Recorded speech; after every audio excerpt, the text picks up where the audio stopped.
in Psalm 69. I want to read to you just two verses, 22 through 23. Let their table become a snare before them, and a well being trap. Let their eyes be darkened so that they do not see. Why does God do that? Well, take a look at where we are in our text. In Romans chapter 11, after he says in verse 8, God has given them the spirit of stupor, that their eyes should not see, ears that they should not hear this very day. And David says, and this is Psalm 69, let the table become a snare and a trap, a stumbling block and a recompense to them. Let their eyes be darkened so they do not see, and bow down their back always. Now, what we don't understand is this, unless you take the time to read it in context. Before he says in Isaiah chapter 69, verse 22, let their table become a snare, he says this in verse 8, and then he says this also in verse 21.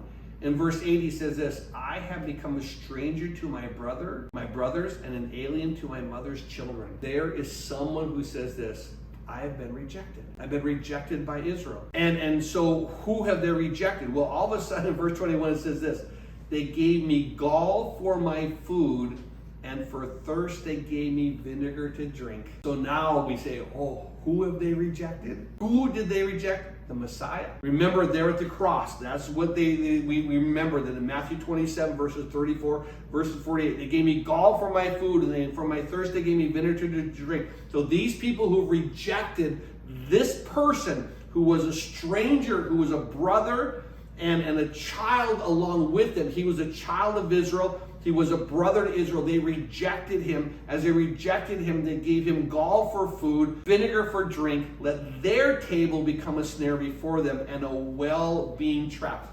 Those who rejected the Messiah, boy, let them be doomed. Let their table become a snare, a well being trap. Let their eyes be darkened so they do not see, and make their loins shake continually. In other words, you have to understand, judge them. And so we realize that what happens is this. When he says, now back in our text, remember what was happening when he said Israel, verse 7, has not obtained what it seeks. Remember verse 7, Israel's not attained what it seeks, but the elect have. They rejected Jesus Christ.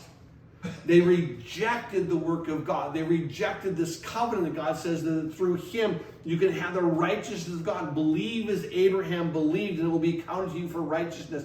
And so through this, now we see why all of Israel isn't saved. Because all of Israel did what? They sought their own form of righteousness. Now, there is always a remnant, and that remnant will always be. And I will guarantee you this, there is a remnant to this day.